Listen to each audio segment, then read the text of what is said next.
Well, I'm sitting here in the Park Plaza Hotel with Colin and Ed from Radiohead. Welcome, guys. Thank you. Thanks, Joe. So I guess we start from the beginning. You guys started playing in '89. Let's start at the very bit. No, it's actually 10 years. We should be celebrating in a few days. Yeah, it's 10 years actually. I mean, that was, I guess, when the band first started. Right. But we said for a while we lied through our teeth and said that we only started in '89, only to try and cover up how poor we were. So you've been playing for that long, then? Yeah, but I mean, but we've done other things with our lives. I mean, Right. we devoted the past 10 years to playing together. God forbid. And we can't even do like a halfway decent jazz rock Odyssey style jam involving 3 or 4 different like time signature changes and stuff like that. So we've been pretty shoddy musicians, really. But we have also spent the time acquiring an education of sorts, haven't we? Of sorts. And also various sort of occupations as well, various jobs we've done. So you all went to school? Yeah. What did you study? What did we or where? I'm curious to both, actually.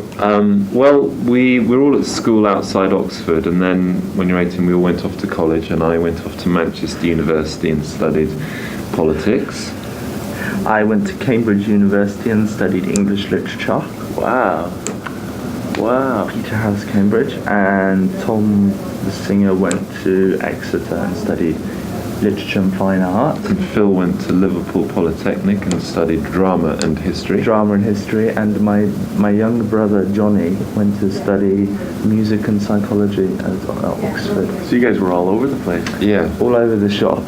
Really? And Colin never came to visit me once. Can you believe it? No, you never came to visit me. No, I always extended an invitation for him to come back to Manchester, but he'd never come for some reason. Cloistered in Cambridge. I was cloistered in a charming quad. You don't say, do you say quad? I can't even remember now. Yes. Look, someone's posted something under the door. Little billet-doux, perhaps. I'll just go and check it out when you ask the next question. Yeah.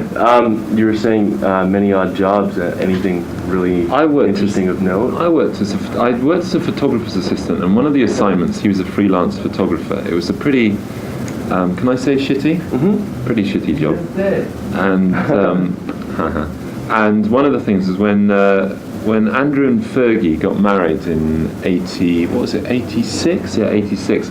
I had to stand on Admiralty Arch. I had to arrive there at like 4 o'clock in the morning with a ladder, and to mark our spot for about 4 hours until he turned up, having had a great big breakfast and everything. And then they literally come past you for about they come by quite quickly. Although they're on a horse and carriage, those things can move quick. Right. They really can. Let you tell 0 us. to 60 in 8 seconds. Let you tell us. Yeah, right.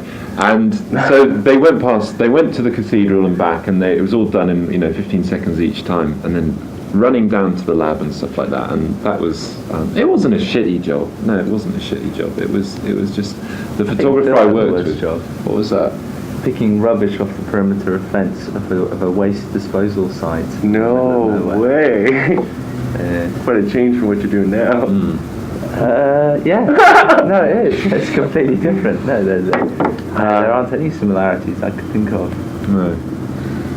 So the new album, you worked with John Leckie again?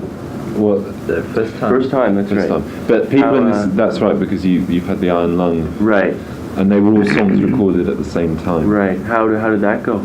Working with him? Very well. He's an excellent engineer primarily. Mm-hmm. He rose through the Abbey Road ranks as an engineer. One of the first sessions he worked on was George Harrison, My Sweet Lord. Phil Spector was producing. I mean, he's got an incredible kind of recording legacy behind him.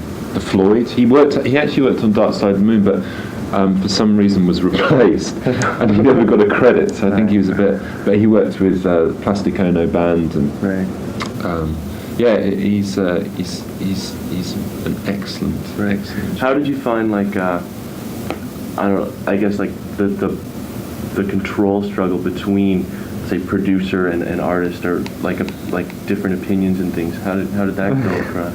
that never really happened No, with it. no. I mean, he's not really musically, it didn't really contribute to the record. And that's not criticism. I think that's the mark of a good producer. It's what you get different kinds of producers. You get producers who like take the music and arrange it how they think it should be, and then you get producers who concentrate on getting good sound and facilitating an environment for the recording to take place, for the band to perform, And let the band be the band, basically. He's definitely that kind of producer. John's whole thing was he always said that, what I want to do is to take a snapshot of a band at a particular time. It's like a photo, and that's what he aims to do. So that means he's kind of like, in a way, he's a bit of an onlooker, but of course he participates. But as Colin says, he doesn't actually, get into arrangements and stuff like that. Right. So they were pretty much worked out in rehearsal anyway, as he will be the first one to admit most of the parts were worked out and stuff. How did the, I know, because you guys had recorded at Rack Studios first, right? What was the story behind that? Well, I think one of the reasons we were fairly impressed because Scott Walker had just been in there recording, which is probably a fairly stupid reason for picking recording. But it was a very big live room. We're very much into trying to, record fairly as a band together, not going for that live sound, But just recording together because the feel of it or whatever. But it was weird. We were in London, and I don't think it really suited us at the time. And actually, the most creative part and the most successful part of recording was when we came back, having been on tour for 2 months. We went into a recording studio just outside Oxford called the Manor, which has subsequently been closed, but a fantastic recording studio in this old manor house, and it's got a huge history of bands recording them. It was famed, first of all, because Mike Oldfield, Tubular Bells, was like the first album recorded there. But Paul Weller's done a lot for it. It's his favourite studio, The Cure. And it's closing down? It's been closed down because it's not profitable. It's stupid because it's probably, it's definitely one of the best recording studios in the country, and a great sort of atmosphere. It's in the countryside and beautiful lake there. Rolling lawns, lakes, bunny rabbits, go-kart track, swimming pool, lots of amusement. Wow. Snooker room. Almost forget to record while you're there. Well, it was totally different. For instance, at the end, we recorded there for 3 weeks in the height of the English summer. It was beautiful. And like having done a full day's recording, we then kind of let off steam in the swimming pool at midnight and That's great. float around on a few beers, and That's great. smoking on top of inflated tropical islands in the swimming pool and stuff, and watching the stars, the sky. It's and beautiful. Stuff, and listening to the sounds of the night. Definitely like a good scene to be very recording an album. Very relaxing, and the kind of the antithesis of the London thing, where it was winter, it was cold, it was dark most of the time. And rain lashed against the streets. yes, and foggy winter. Foggy, pea supers and stuff like that, People going around in deer stalkers. Yeah. You guys, I know you guys have been touted as having like a live show that is perfect. Oh God! I don't think I read what I read, right? Oh, perfect. I don't know. What is that, Melody Maker? I think so, yeah. Do you find that, we'll get into that later, All right. but do you find like it's hard to live up to a reputation like that, or like how are the shows going like this time around? It's kind of the last two shows have been great in Montreal and Philadelphia, Right. but they for whatever reason, maybe referring to review, that Melody Maker were very kind and gracious and said we're an amazing live band. It's very much a hit and miss affair, and it's also, to be honest, it's to do also with a journalist who wrote that, who obviously likes the album and was kind of maybe had a few drinks. I mean, I think we're a pretty good live band when we hit our mark, but we can definitely become better. And we've only sort of played in clubs and sort of and small theatres up to about 3,000, and we feel comfortable with that. But I think we've got a long way to go live wise. Really? Yeah, definitely. I mean, it would be terrible if we thought that this is great, we're great, we don't have to do anything. I think it's very important to work hard at what you do and try and refine it and make it better. Right. I mean, speaking of Melody Maker and that, I mean, you guys are very outspoken in your opinions of the British press. I mean, are we?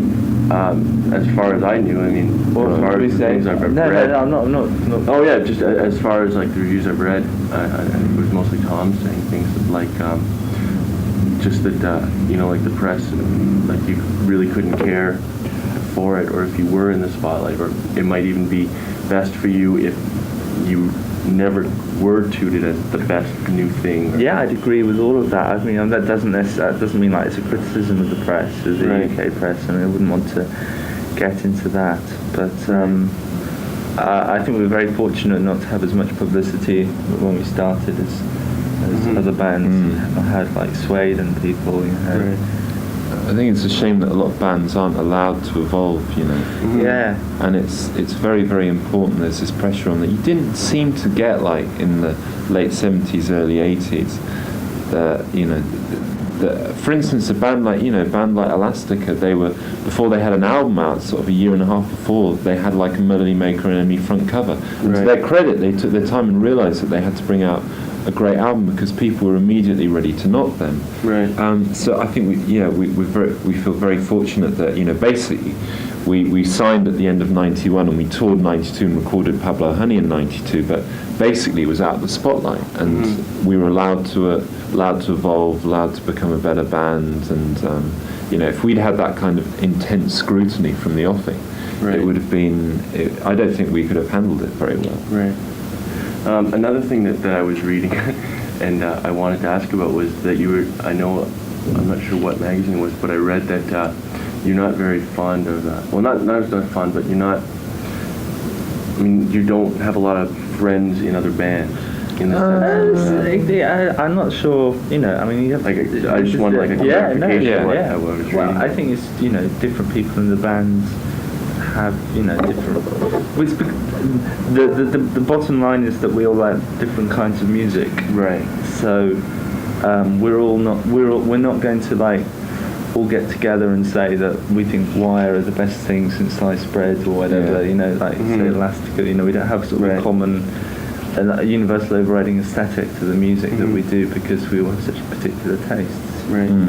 So I mean, I for one of sort of, you know, used to think that we were kind of, when we said these things, that we were kind of we hadn't really mixed with other bands, and you suddenly realise when you start mixing a lot of bands, how many common experiences you have. And we did a show with back in Britain about 3 weeks ago called Later with Jules Holland, and Elvis Costello was on there and Chris Isaac and stuff like that, and I had a really great chat with Chris Isaac, really nice, very intelligent, funny guy, and James Burton, the guitarist with Elvis Costello, who's played with Elvis Presley and Roy Orbison, an amazing guitarist. And you know, it's I think it's also having the confidence to go up and talk to these people, and basically they're the same, and if they have an attitude and an ego, then that's fine. But we haven't really come across that much, and you know, we toured with Belly and got on really well with them, and still keep in touch and stuff like that. That's good to hear. I was concerned reading that. No, I mean, you know, I think the slant on those that what you're talking about